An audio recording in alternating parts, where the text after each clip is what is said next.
साथीहरु तपाईहरु जापानमा हुनुहुन्छ र जापानमा भइरहँदाखेरि जीएलपीटी को तयारी गर्दै हुनुहुन्छ भने आजको भिडियो तपाईहरुको लागि हो। तपाई जीएलपीटी को तयारी गर्दै हुनुहुन्छ र क्वेशन पेपरहरु कसरी प्र्याक्टिस गर्ने र क्वेशन पेपरहरु 2010 देखिको क्वेशन पेपरहरु कसरी कहाँबाट लिने भन्ने तयारीमा हुनुहुन्छ, सोचमा हुनुहुन्छ भने आजको भिडियोले तपाईलाई एकदमै हेल्प गर्न सक्नेछ। यदि तपाईले क्वेशन पेपरहरु किन्न खोज्नु भयो भने मेरिकरी लगायत अन्य प्लेटफर्महरुबाट किन्न खोज्नु भयो भने चाहिँ तपाईलाई पैसा लाग्छ, 2000-3000 देखि लिएर धेरै पैसाहरु पनि लाग्न सक्छ। र आज भने तपाईको लागि एकदमै फ्री र तपाईले 2010 देखि अहिलेसम्मको क्वेशन पेपरहरु मज्जाले पढ्न सक्ने एउटा वेबसाइट सेवाखा गर्दै छु। यो भिडियो जति सक्दो धेरै जना साथीहरुमा शेयर गर्नु होला र नेपालमा रहनु भएको साथीहरुले पनि मज्जाले वेबसाइटबाट पढ्न सक्नुहुनेछ। म तपाईलाई ल्यापटपको स्क्रिन तर्फ लग्न चाहन्छु।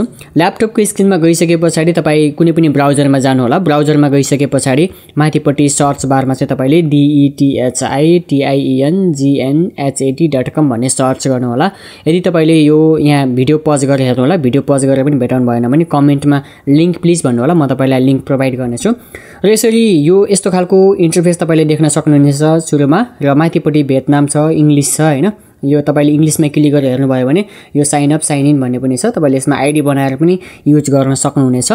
र यसमा आईडी बनाइसकेपछि भित्रको फिचर्सहरु कस्तो छ त्यो त थाहा भएन, तर बाहिरकै फिचर्स हामीलाई पुग्ने खालको छ, हेर्न सक्नुहुनेछ है। यो यतापट्टि साइडमा चाहिँ N1 देखि N5 सम्मको जुनसुकै तपाईले लेभलको दिन चाहनुहुन्छ त्यो लेभलमा फर्स्ट टाइम क्लिक गर्ने। त्यसपछि यतापट्टि गएर यो टेस्ट पेपरहरु छ हैन, लेटर भोक्याबुलरी भनेको छ। त्यसपछि तलपट्टि जानु भयो भने रिडिङ छ।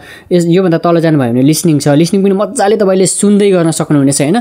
N1 को पनि छ। यो सुरुमा यो विज्ञापनहरु आउँछ हैन, विज्ञापनहरुलाई चाहिँ यसरी इग्नोर गर्नु होला। डङ भनेको छ, डङ भनेको जहाँसम्म भियतनामीकोमा क्यान्सल होला हैन।